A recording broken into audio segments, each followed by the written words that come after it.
कधीच नाही चुकणार तुमचे फेवरेट टीव्ही शोज झी5 सोबत, तेही एकदम फ्री।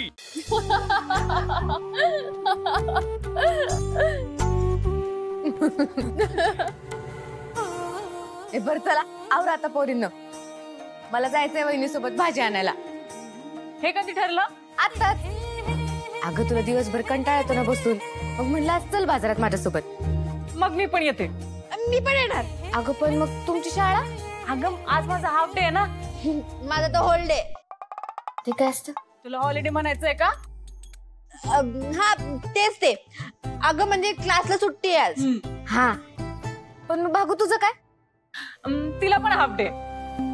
मग भाग्या तू पण येशील ना आमच्या सोबत? हो चला आता काहीच अडचण नाही। आज आपण वहिनीच्या आवडीची भाजी आणायची काय? हा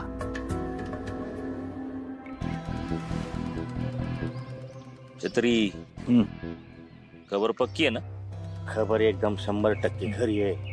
सकाळीच तू निघालाय, आता पण यायला पाहिजे होता, पण येईल 100% येईल बघा। यायलाच पाहिजे, नाही तर एवढी केलेली मेहनत वाया जाईल। अहो तुम्ही आयडियाज अशी भारी काढल्या ना शत्रू भैया, अहो येणाऱ्याला दोन्ही दिसतच नाही, आणि जेव्हा दिसत तेव्हा बघण्याला डायरेक्ट ढगात पोचला नक्की डागात। पोचलाच म्हणून समजा। 4 माणसं तिरडीसाठी तयार कर। आज काही झालं तरी सूर्याचा रामनाम सत्य होणारच। आजी भेंडी कशी दिली? 40 ना अर्धा। 40 ला? नाही 30 ने दे की। नाही परवडत बाया। अगं अशी कसं परवडत नाही? मी कुठे म्हणते सगळ्यांना दे, मला दे की 30 ने, नाच समजून दे। अशी जर भाजी काय लागली तर मी गावभर सगळ्यांना सांगेन की तुझ्याचकडनं भाजी घे, मग मस्तपैकी भाजी आणि भरपूर नफा कमवून घरी जा। तू तशी काय ऐकणार नाहीस, कर मोहर पुशी। राजू अगं 10 रुपयाचा तर प्रश्न होता। नाही वहिनी, असे 10 करत मी दिवसात 100 रुपये तरी वाचवीन की।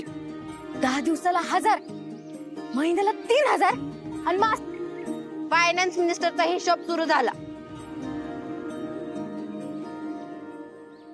भीमी काय ना ती जालिंदरचीच पोरगी न का ग, लग्नात पळून गेलेली? होय की तीच आहे। बापाच्या तोंडाला काळं फासलं आणि आता बघ कशी उजळ मातेने फिरतय बाजारात। पाकला सोडल्या बघ आजकालच्या पोरींनी। आई बापाने लहानाचं मोठं करायचं, शिकवायचं, आणि ह्यांनी असं पळून जाऊन पांग फेडायचं। ह्यांना घरादाराची काही चिंता नसती बघ, स्वतःच फायदा थोडा बघते त्या। फार वाटोळ केले त्या असल्या पोरींनी घरादाराचं। तू चलित आजी आजी तुम्हाला मुली आहेत का हो? माप 4 आहे त्या, पण तुझ्यागत नाही त्या। आम्ही जिथं सांगेल तिथंच लग्न करून घेतले ती। मग त्या सगळ्यांचे संसार सुखाचे चालू आहेत का? काय झालं आजी?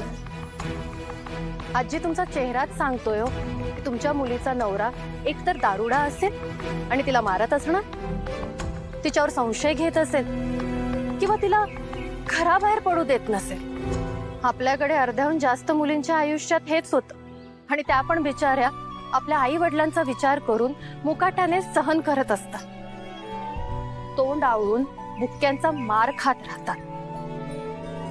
त्यांच्यावर होणाऱ्या अत्याचाराविरुद्ध कधीच आवाज उचलत नाही।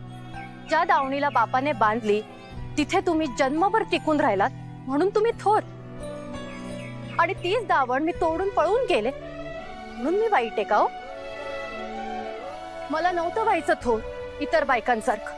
असं थोर पण काय कामाचं, जे बाईचा विचार करत नाही, जे बाईला चौकटीत बांधून ठेवतं, तिच्यावर जोर जबरदस्ती करतं। आपण तर पतीला परमेश्वर मानतो ना, मग असा कुठला परमेश्वर आहे हो की जो आपल्याच बायकोला गुलाम म्हणून तिच्यावर आरेरावी करेल? सांगा। माझं ज्या माणसाशी लग्न ठरलं होतं त्याने माझ्या मनाचा कधीच विचार केला नाही, सतत माझ्याकडे वाईट नजरेनेच बघायचा। अशा माणसाशी मी कसा संसार करणार होते? जगातल्या प्रत्येक घरात आपल्या कुटुंबासाठी जर कोणी तडजोड केली असेल ती त्या घरातल्या बाईनेच केली, आणि अशा तडजोडीला संस्काराचं नाव देऊन एका चौकटीत तिला बंद केलं। का नेहमी बाईनेच तडजोड करायची, का नेहमी बाईनेच चौकटीत राहायचं? तिला तिच्या मनासारखं जगण्याचा अधिकार नाहीये का? तिला तिचे निर्णय घेण्याचा अधिकार नाहीये का? आणि मी माझ्या आयुष्याचा निर्णय घेतला म्हणून मी नालायक का? मला दिसत होतं की सरनोबतांच्या मोठ्या महालांच्या भिंतींना माझ्यासाठी खिळे लावले गेले. त्यांनी मला सुखाने कधीच जगू दिलं नसतं. छळ करून मला मारून टाकलं असतं.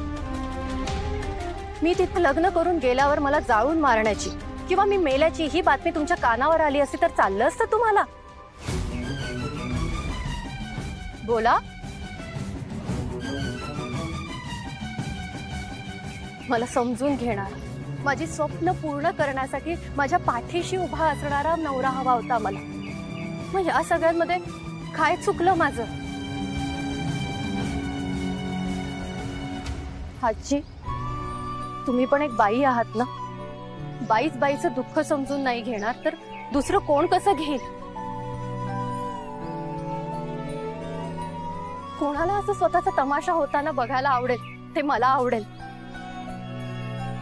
आजी, मलाही त्रास होतो या सगळ्यांचा. हे सगळं काही मी माझ्या आवडीने ओढवून घेतले असं वाटतंय का तुम्हाला? मी काय गमावलंय ना हे तुम्हाला नाही कळणार. माझी आई म्हणायची की बाईच्या जन्मापासूनच तिच्या मागे भोग लागलेले असतात. पण आता हे भोग आपण किती जन्म भोगायचे हे तुम्हीच सांगा.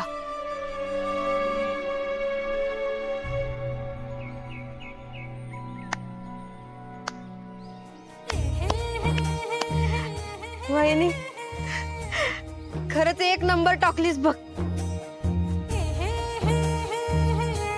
ए आज्जे, आता बोल की. हा बोल ना, काय झालं?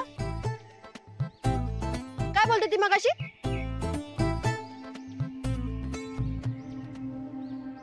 आजी, तुम्ही माझ्याशी नाही बोललात तरी चालेल, पण तुम्ही तुमच्या लेकींचं मन समजून घ्या. बोला त्यांच्याशी.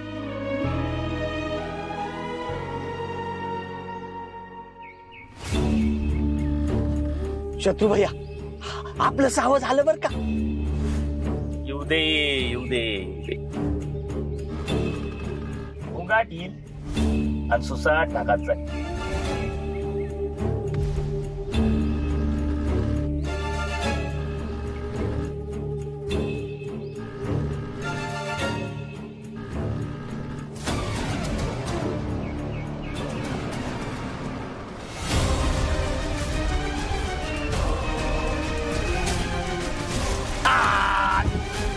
पडली चटणी, एकदाची बॅग खपली बघ.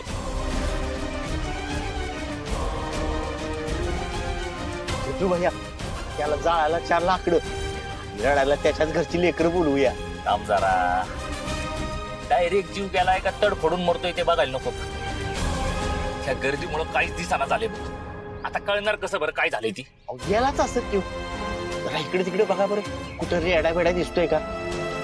रेडा दिसत असेल ना तर यम आलाच म्हणून समजा सूर्याला निघाला. झी5 ॲप डाउनलोड करा आणि पहा सर्व एपिसोड्स एकदम फ्री.